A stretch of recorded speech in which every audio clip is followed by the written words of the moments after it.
കൊല്ലം ഇരവിപുരം വഞ്ചിക്കോവിലിൽ 50 ചാക്ക് നിരോധിത ലഹരി വസ്തുക്കൾ പോലീസ് പിടികൂടി. വാടകയ്ക്കെടുത്ത കടമുറിയിലാണ് ഇവ സൂക്ഷിച്ചിരുന്നത്.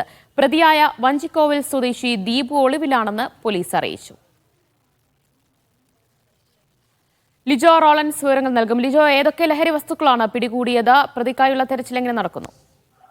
കഴിഞ്ഞ രാത്രിയിലാണ് പോലീസ് നടത്തിയ പരിശോധനയിൽ ഇത്തരത്തിൽ നിരോധിത ലഹരി വസ്തുക്കൾ, അതായത് ഹാൻഡ്സ് പോലെയുള്ള നിരോധിത ലഹരി വസ്തുക്കളാണ് പിടികൂടിയത് എന്നുള്ളതാണ് പോലീസിൽ നിന്ന് മനസ്സിലാക്കാൻ കഴിയുന്നത്.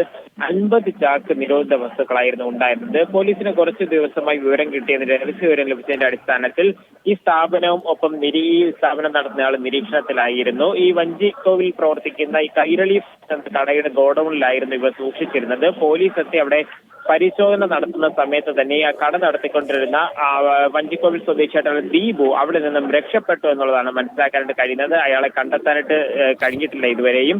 വിപണിയിൽ ഏകദേശം 20 ലക്ഷത്തിലധികം രൂപ വില വരുന്ന നിരോധിത ലഹരി പദാർത്ഥങ്ങളാണ് ഇവ എന്നുള്ളതാണ് പോലീസിന്റെ പ്രാഥമിക നിഗമനം. എന്തായാലും പോലീസ് ഈ ദീപുവിനെ കണ്ടെത്താനായിട്ട് പരിശോധന ഊർജിതമാക്കിയിട്ടുണ്ട്. ഈ കട നടത്തുന്ന കടയുടെ, അതായത് സ്ഥാപനത്തിന്റെ ആ കെട്ടിടത്തിന്റെ ഉടമയെ സംബന്ധിച്ചൊക്കെയും പോലീസ് പരിശോധന നടത്തി ചോദ്യം ചെയ്യുകയൊക്കെ ചെയ്തിട്ടുണ്ട്. പക്ഷേ ദീപുവിനെ ഇതുവരെയും കണ്ടെത്താനായിട്ടില്ല.